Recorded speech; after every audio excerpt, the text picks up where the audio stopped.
the creation, the first day. In the beginning, God created the heavens and the earth. The earth was without form and empty.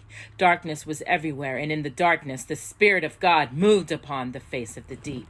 God said, "Let there be light," and there was light. God said that it was good, and he separated the light from the darkness. God called the light day, and the darkness he called night. And there was evening and morning, the first day. The second day, God said, "Let there be sky in the midst of the waters, and let it divide the waters from the waters." Then God made the sky, and he separated the waters above from the waters below. God called the sky heaven, and there was evening and morning, the second day. The third day, God said, "Let the waters under the heaven be gathered together in one place, and let the dry land appear." And it was so.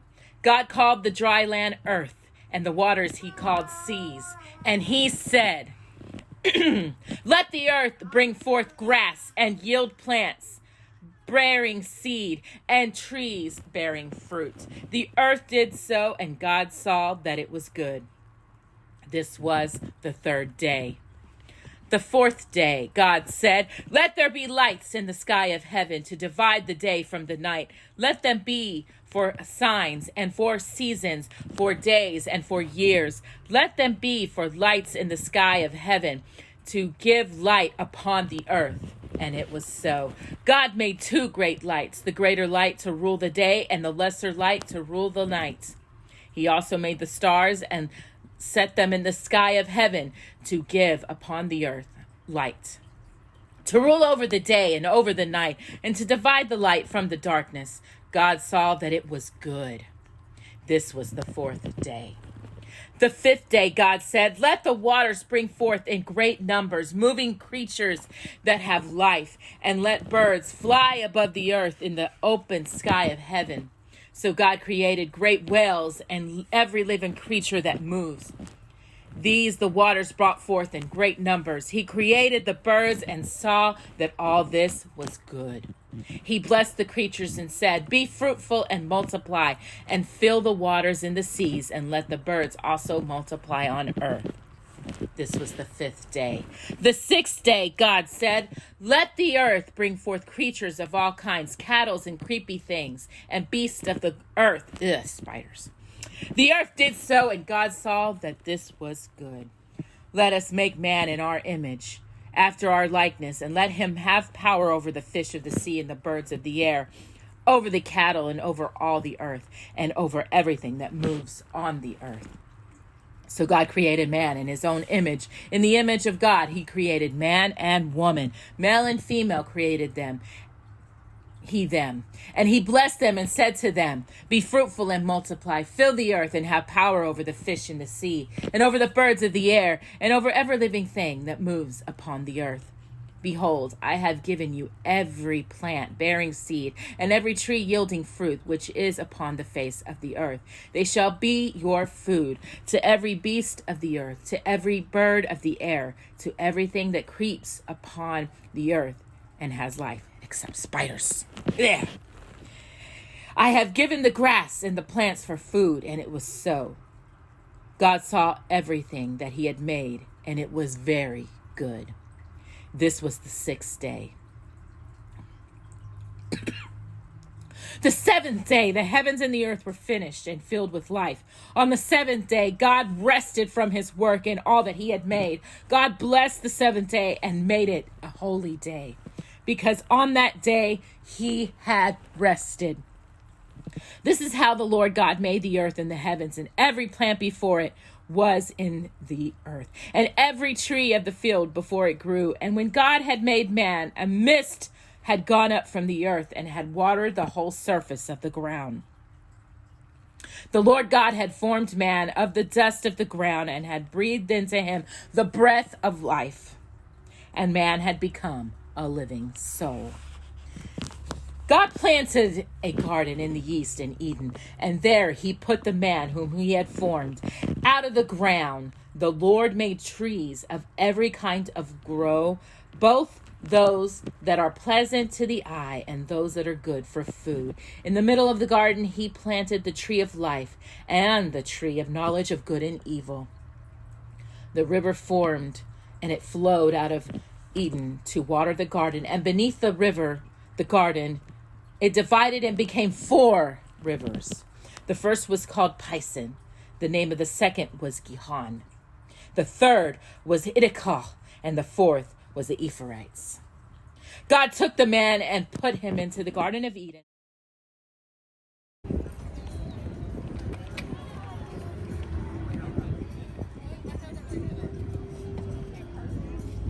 Hello and welcome to Storytime with Jocelyn, a special edition from the Ark Encounter in Kentucky.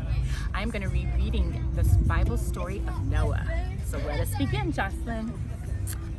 The Lord saw that man had become very wicked, and that in their minds and their hearts there was only evil. He regretted that he had made man on earth, and in his heart he grieved very deeply. And God said to Noah, "The end of all flesh is before me. I will destroy all living things on earth, for because of them the earth is filled with evil and violence." "Make an ark of cypress wood," commanded the Lord. "Make rooms in the ark and cover it inside and out with pitch. Make it in this fashion. The length of the ark shall be 450 feet, the breadth of 75 feet, and the height of 45 feet. You shall put a window in it, and in the side you shall put a door. The ark shall have 3 decks, a lower, a second, and a third." This one has a basement. "You shall do this because I shall bring upon the earth a great flood, which shall destroy every living thing. But with you I will make a promise, and the promise shall be called a covenant. You shall enter the ark with your sons and your wife, and your sons' wives with you. Every living creature upon the earth shall bring into the ark 2 of each sort to keep them alive with you. They shall be male and female, Jocelyn, birds of all kind, cattle, and every creeping thing except spiders. 2 of every animal in creation shall come to you for you to keep them alive, and take with you every kind of food that is eaten. Gather it up, and it shall be food for you and the creatures that are with you."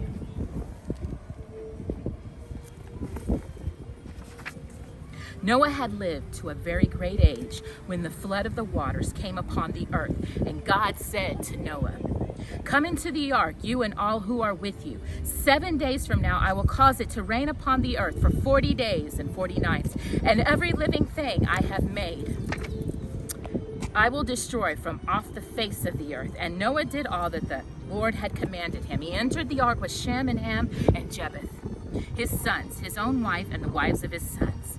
Birds and beasts and creeping things, Jocelyn, of every kind, not spiders, came onto Noah and into the ark, 2 by 2, the male and the female, as God had commanded. Then the Lord shut Noah in the ark, and the floods of the waters were upon the earth. All the fountains of the great deep were broken up, and the windows of the heaven opened. The rain fell upon the earth for 40 days and 40 nights. The waters swelled and lifted the ark above the earth. The flood spread, and the waters continued to rise upon the earth, and the ark flooded upon the face of the water. The waters rose higher and higher upon the earth until all the high mountains under heaven were covered. 45 feet more did the waters rise above the high mountains, and they were indeed covered.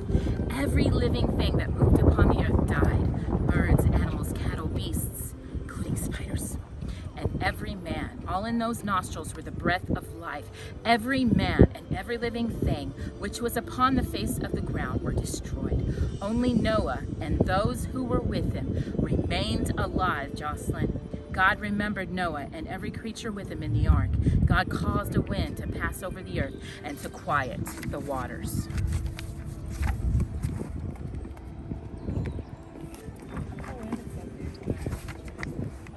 The fountains of the deep and the waters of the heavens stopped, and the rain from heaven was restrained, and the waters receded for the 150 days, so that in the 7th month, on the 17th day of the month, the ark rested on the mount of Ararat.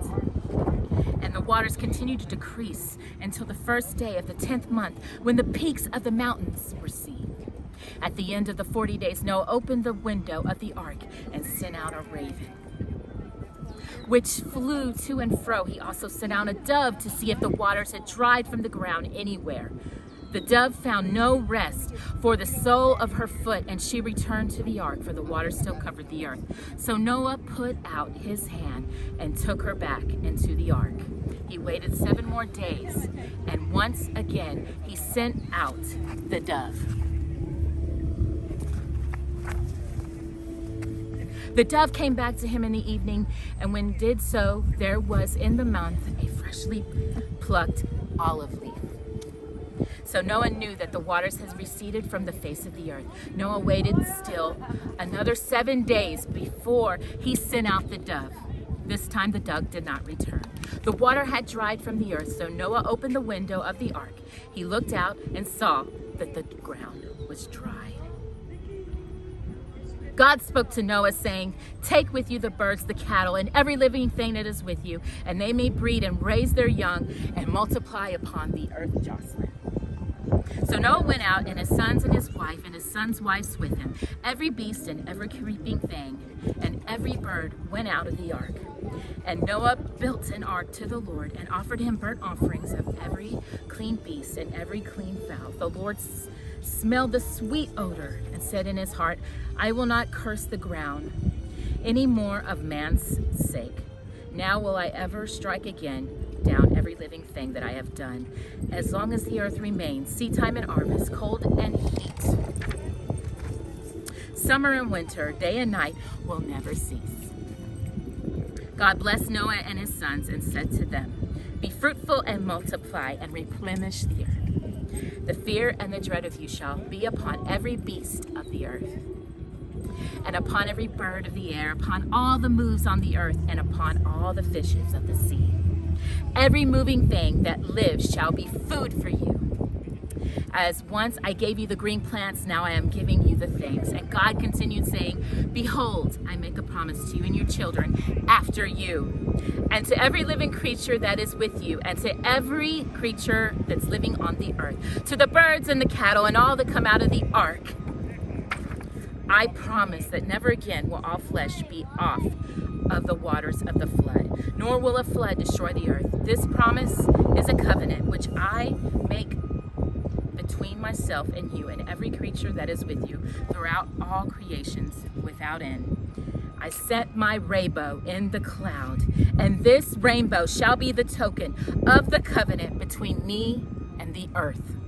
And it shall pass to the when I bring the cloud over the earth, that the rainbow shall be seen in the cloud. I will look upon it, and I will remember the everlasting covenant between me and you and every creature upon the earth."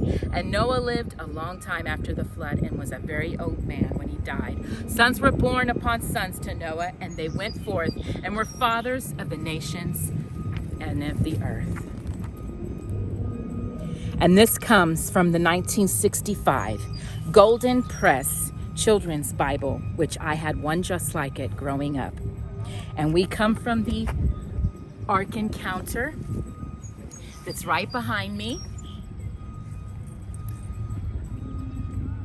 And thank you so much for joining us in this special edition of Storytime. I hope you enjoyed the creation story as well as Noah's story and the Ark. And thank you so much, and have a blessed and wonderful day. Jocelyn, you're on the Ark. Look up.